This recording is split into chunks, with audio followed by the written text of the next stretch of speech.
Tattoo impulsively, and it changed his life. My first tattoo, I was 16 years old in Coney Island, New York. I said to him, I'd like to learn this. How would I learn this? He said, you go get me $250. Come back, I'll sell you the equipment. I'll show you how it works. You go home and practice. I'll get your license, and next year you can work here with me. I said, thank you very much. I went and robbed the grocery store. I brought him $250 and bought my first tattooing pouch. And that's how it all got started. And I never looked back. Eddie takes me to the back of the shop, where one of his assistants shows me the steps taken to assure surgical-grade sterilization. Every time a needle pierces your skin, it opens up a potential entry point for infection. The way they do it is they sterilize all their instruments and they throw away anything that's disposable. They follow a three-step process: ultrasonic cleaning, scrubbing, and sterilization. This final step uses an autoclave, which is basically a pressure cooker. The last step is to put it into a sterilization pouch, throw the whole thing into the autoclave, where it's hit with superheated steam for about 45 minutes.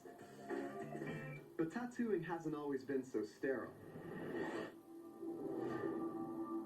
In fact, tattooing as we know it has only existed for a century. Until 1891, when the tattoo machine was invented, it was all done by hand. Tattoo technology, which hadn't changed much for thousands of years, suddenly transformed.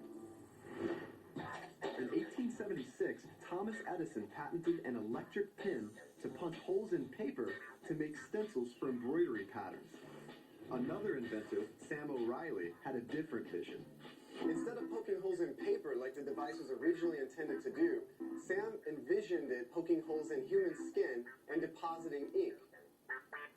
Surprisingly, time hasn't changed either the machine's name or its mechanics in the past 100 years. Whatever you do, don't call this a gun. It's not a tattoo gun, a tattoo needle. This is a tattoo machine. So how does a tattoo machine work? First, let's break down its essential parts: electromagnetic coils, armature, spring, needle bar, tube and band, and of course, the needle itself. The machine is a two-coil electromagnet. It works like a doorbell by making, then breaking its own circuit. Electricity flowing into the machine magnetizes the coils. This magnetic force pulls the armature down. As the armature moves forward, it pushes the attached bar and needle through the tube and into the skin. But the instant the armature goes down, the circuit is broken, and the spring snaps the armature back up. This happens over and over, nearly 100 times a second, which causes that infamous buzzing sound.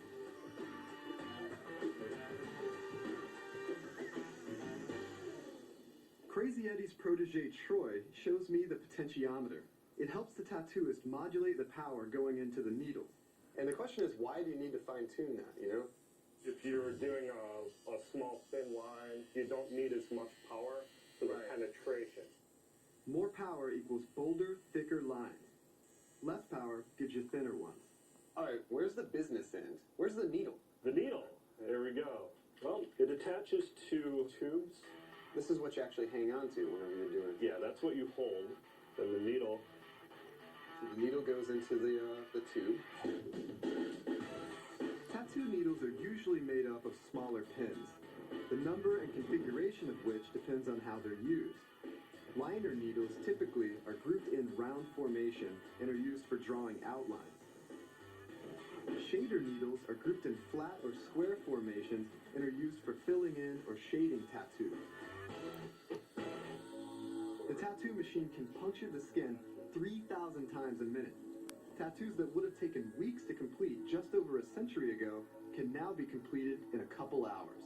Everything's all nice and sterilized nowadays, right? How hard could it be? I think it's time for me to make my own mark. All right, now I'm finally going to get to give it a try. That's right, I am going to tattoo. This is Story Television.